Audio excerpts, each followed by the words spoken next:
कभी सोचा है कि ये जो जीपीएस है ये किसी भी जगह को इतनी आसानी से ढूंढ कैसे लेता है? या जब हम किसी को अपना पता बताते हैं तो उसका असल में मतलब क्या होता है? दरअसल हम सब मिलकर सदियों पुरानी एक पहेली सुलझा रहे होते हैं कि इस इतनी बड़ी गोल पृथ्वी पर कोई भी एक जगह एकदम ठीक ठीक है कहाँ। तो चलिए आज इसी दिलचस्प पहेली को सुलझाते हैं।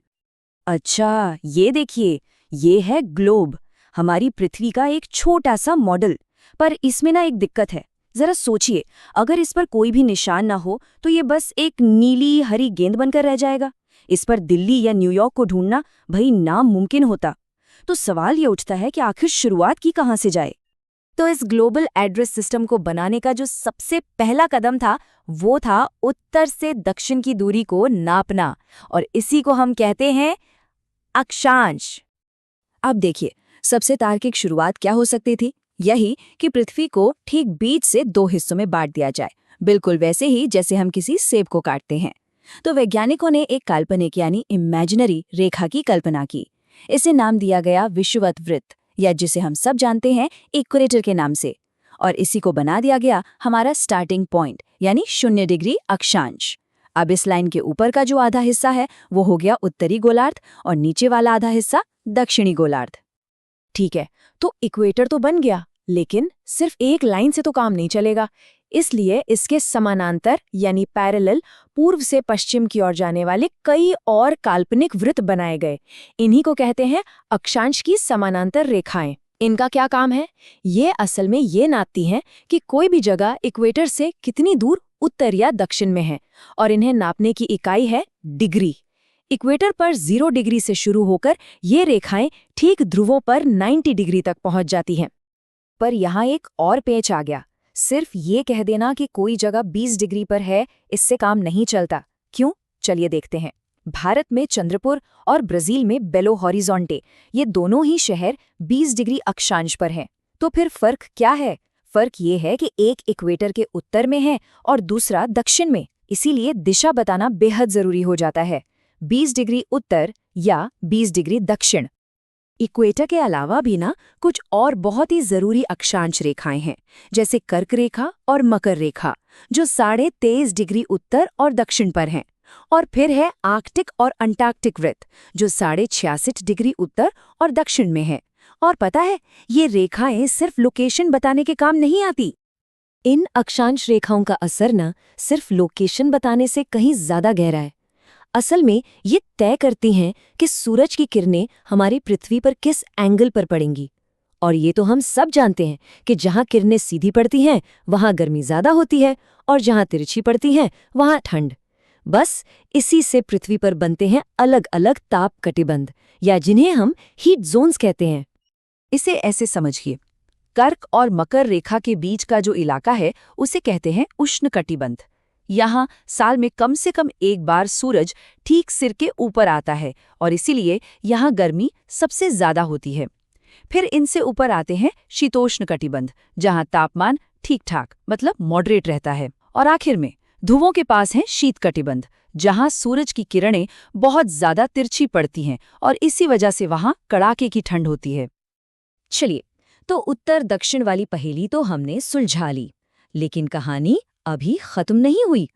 अब बारी है पूर्व से पश्चिम की गुत्थी सुलझाने की, और इसका हल है देशांतर। अब देखिए, सिर्फ ये जानना कि कोई जगह उत्तर में है या दक्षिण में काफी नहीं है।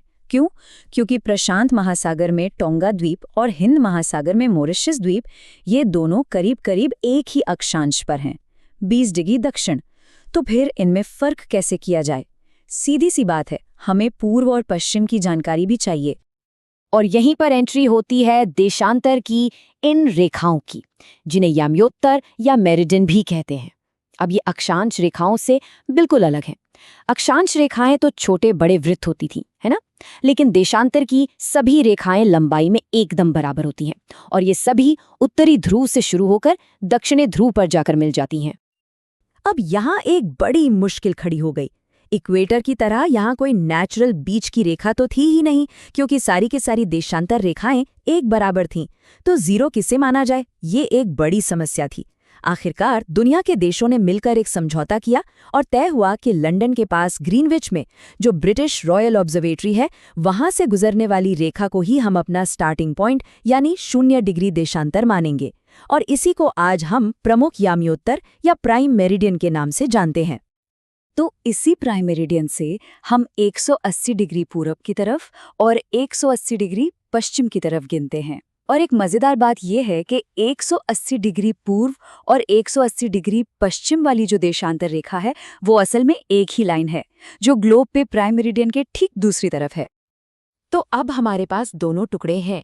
चलिए अब इन दोनों को मिलाते हैं और यहीं से शुरू होता है ग्रिड और समय का असली खेल, जहां सारी कड़ियां एक साथ जुड़ती हैं।